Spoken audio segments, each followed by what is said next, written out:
All right, so this is gonna be a quick video of how we're gonna mount a square setup on the ATSV. If you track your car, this is gonna be really nice. That way you could be able to rotate front to back and stuff like that. It's gonna be, the only thing that kind of sucks about this is you are gonna have to run a slightly narrow tire in the rear because you're allowed to run a 295 out back, but the 295, pretty sure it's not gonna fit in the front. I was gonna do 275s all the way around, but I wasn't finding a lot of information of people if they were able to, and I was scared it was either gonna rub here, back here, or maybe up here. So I'm gonna run 265s. I'm gonna be running the Falcon NT 615 Plus, and the 265s are actually $80 cheaper a tire. So I said for 10 millimeters, I'll just take the small hit in the back of running a smaller tire. They say they run wide, so it's probably gonna be about the same as the stocks.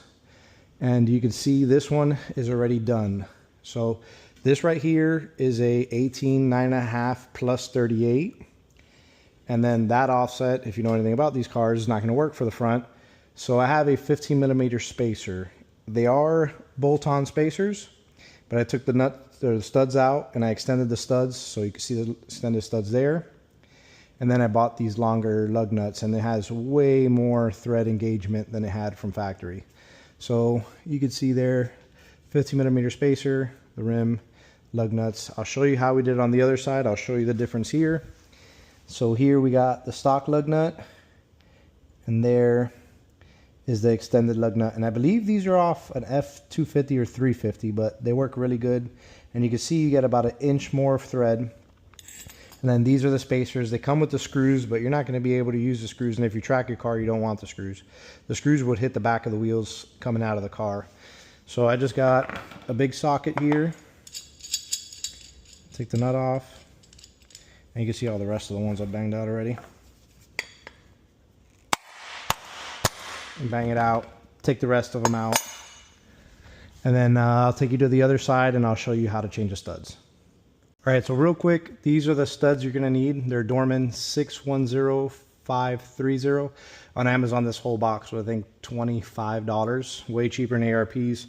And they're 10.9 studs, and they're OEM replacements. So the ARPs are about 60 bucks, I think, for each 5. And then these are the Hubcentric rings. So this is the next problem you're gonna run into when you buy these JDM wheels. I guess there's 75 millimeter outside, and there's no Hubcentric ring in aluminum. If you're gonna track your car, you want aluminum that has the right inner bore. So this inner bore is a 66.9 to 75 outside, and the Cadillac uses a these are 66.6, Cadillac uses 66.9. So you are gonna have to Dremel out and sand this a little bit. These already work. I tested it on the spacer. You see it goes on, and this does not. So we'll go on this side, and I'll show you how to change the studs out and get the new ones in. All right, so here we are on the other side. What I've learned about this is the studs are only gonna come out between the bolts of the caliper. If you take the caliper off, you're not saving anything. We are gonna have to loosen the hub, because I tried even grinding the back of the knuckle a little bit. These will come out, but the longer ones won't go in. I tried everything to shortcut it so I didn't have to take the hub apart, but you're gonna have to take the hub apart. You do not have to take the caliper off. I mean, you could if you want more access, but taking the caliper off isn't gonna get you any more space. You're gonna beat these studs out. Most probably they're gonna fall inside of the hat. So you're gonna need a magnet with a 90-degree bend on it, or you could take the brakes off, take the rotor off, and then take them out like that. But you're still gonna have to loosen the hub to actually get the new bolts in. So I'm not taking the brakes apart. I'm gonna beat these out, and what I did on the last one, it worked pretty good. On the last one, I started with one to make sure it was gonna work. But on this side, I'm just gonna beat them all out. They'll all just be sitting in the hat, and then just pull them all out with the magnet. So let's beat them out.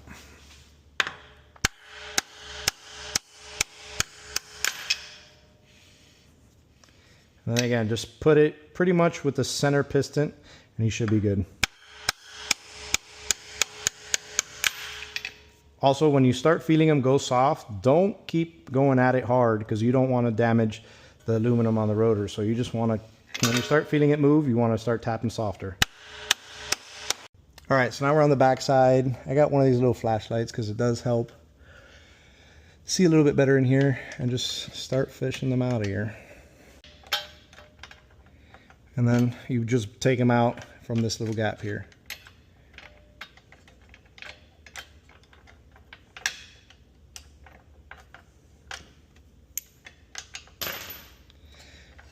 You gotta spin the rotor a little bit every once in a while because they are in different places, because you spin the rotor when you're taking them off. There's one more in here somewhere. All right, there she is. All right, and that's it. Now we're gonna loosen up these three 15 millimeters. Here and here you could get a socket. This top one, I had to put a ratchet wrench on it with another wrench to break it loose. So let me get those and we'll take these loose. All right, so we'll take these loose. I break this one loose with just a regular wrench before I put the ratchet wrench on it.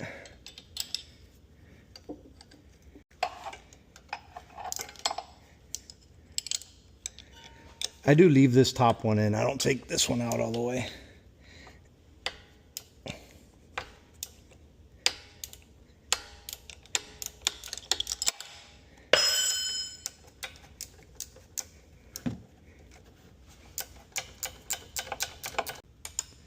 All right, so we got a swivel extension on that back one. Make sure it's on all the way.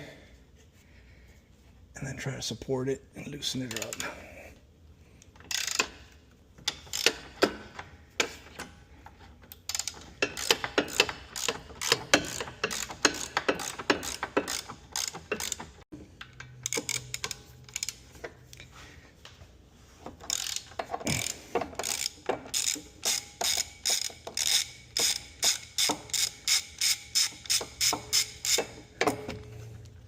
We'll take this one all the way out.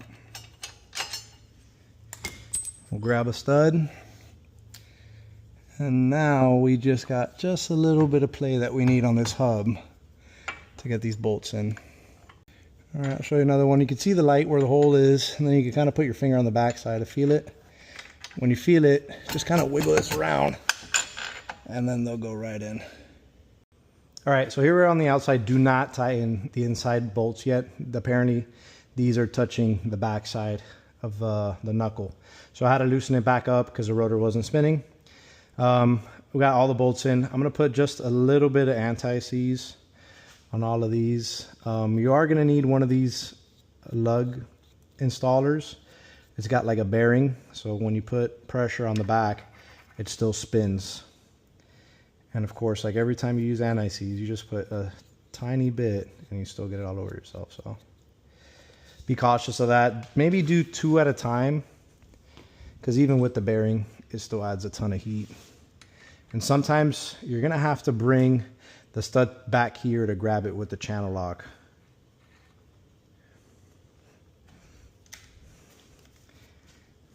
I would push it out, keep pressure on that stud, and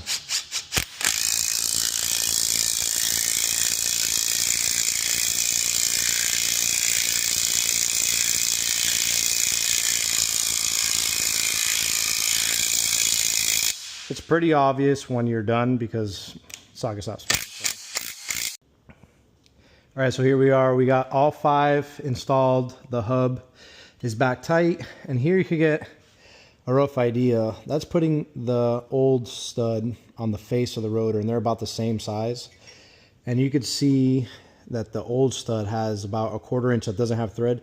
These got thread all the way to the end. It's a little bit, you got to pay a little bit more attention when you put the lug nuts on, but you do get a lot more thread. So you can see you added way more than the 15 millimeter spacer that we're adding. And then here we got our spacer with our old studs taken out, or I guess new old studs taken out.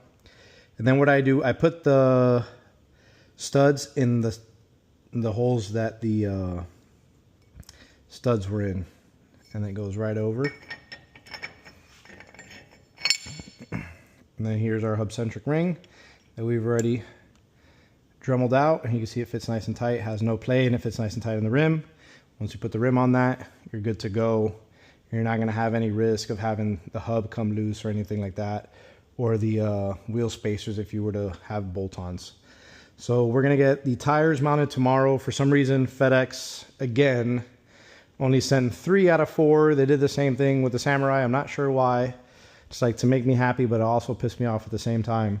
Second time is just so weird to get 3. They all ship at the same time from the same place, and not all of them come in. So tomorrow, we're gonna get the last one in. We're getting the new TPMS sensors, and we're gonna order the tires, hopefully Friday.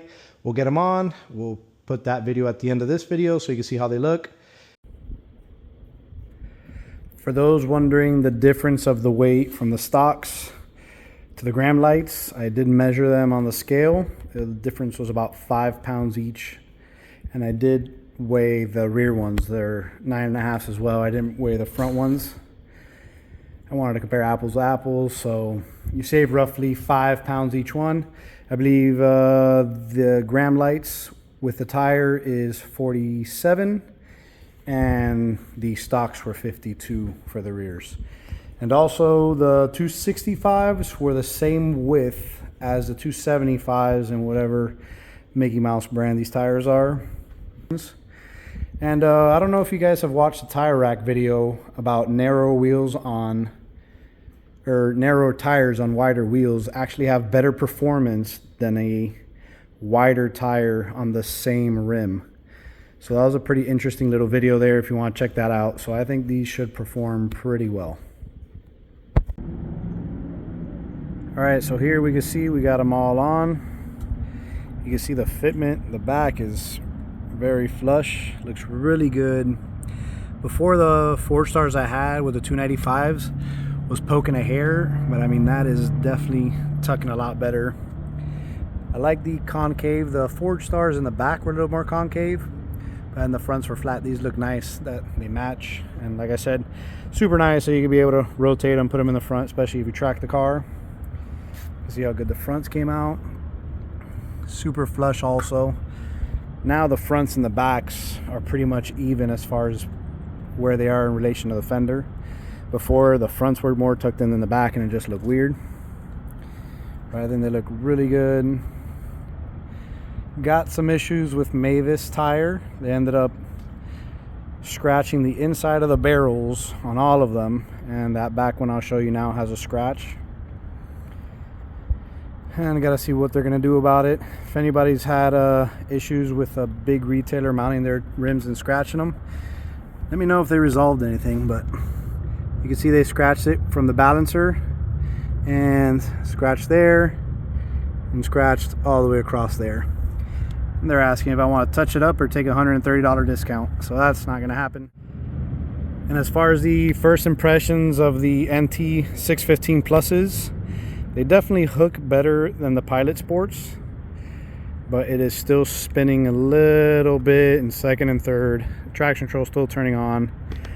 So hopefully with time and some heat, they'll grip much better. We got a track event at Homestead this weekend. We'll see how they do. And stick around, see what else we do to this car. I'm thinking about doing the PPF carbon roof. I don't know if anybody's done it, but so far it looks pretty good.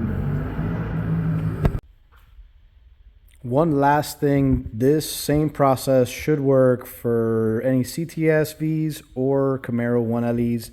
Anything with the 6-piston brakes, they pretty much use all the same parts in the front. So it's not just specific to the ATSV. There's not a whole lot of information out there. I saw one guy do it to a Camaro, but he did take everything apart. So this is just to show you, you don't have to take everything apart, and you can run a square setup on a Cadillac ATSV. And I'm sure you'll be able to do it on the CTSV. You'll just have to play with the spacers. I'm not sure. I think they use a different offset. But if you found this video helpful, give it a like and share it if you know anybody that needs to do it to their car. And I'll see you on the next one.